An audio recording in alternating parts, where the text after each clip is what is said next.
Welcome back to a daily dose of good news. If yesterday's extract was short, today's is longer. Here goes. Some of his disciples were remarking about how the temple was adorned with beautiful stones and with gifts dedicated to God. But Jesus said, "As for what you see here, the time will come when not one stone will be left on another. Every one of them will be thrown down." "Teacher," they asked, "when will these things happen? And what will be the sign that they are about to take place?" He replied, "Watch out that you are not deceived, for many will come in my name, claiming, 'I am he,' and 'the time is near.' Do not follow them. When you hear of wars and revolutions, do not be frightened. These things must happen first, but the end will not come right away." Then he said to them, "Nation will rise against nation, and kingdom against kingdom. There will be great earthquakes, famines, and pestilences in various places, and fearful events and great signs from heaven. But before all this, they will lay hands on you and persecute you. They will deliver you to synagogues and prisons, and you will be brought before kings and governors, and all on account of my name. This will result in your being witnesses to them. But make up your mind not to worry beforehand how you will defend yourselves. For I will give you words and wisdom that none of your adversaries will be able to resist or contradict. You will be betrayed, even by parents, brothers, relatives, and friends, and they will put some of you to death. All men will hate you because of me, but not a hair of your head will perish. By standing firm, you will gain life. When you see Jerusalem being surrounded by armies, you will know that its desolation is near. Then let those who are in Judea flee to the mountains. Let those in the city get out, and let those in the country not enter the city.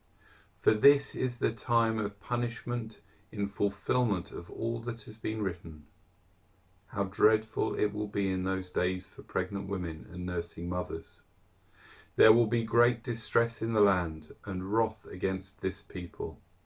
They will fall by the sword and will be taken as prisoners to all the nations.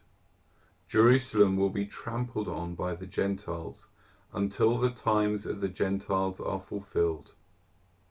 There will be signs in the sun, moon, and stars. On the earth, nations will be in anguish and perplexity at the roaring and tossing of the sea.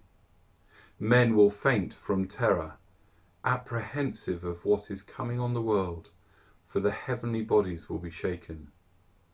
At that time they will see the Son of Man coming in a cloud with power and great glory. When these things begin to take place, stand up and lift up your heads, because your redemption is drawing near." He told them this parable: "Look at the fig tree and all the trees. When they sprout leaves, you can see for yourselves and know that summer is near. Even so, when you see these things happening, you know that the kingdom of God is near.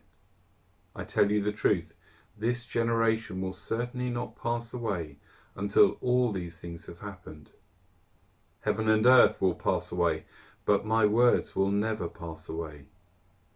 Be careful, or your hearts will be weighed down with dissipation, drunkenness, and the anxieties of life, and that day will close on you unexpectedly like a trap.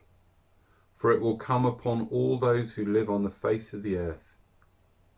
Be always on the watch, and pray that you may be able to escape all that is about to happen, and that you may be able to stand before the Son of Man." Each day Jesus was teaching at the temple, and each evening he went out to spend the night on the hill called the Mount of Olives, and all the people came early in the morning to hear him at the temple.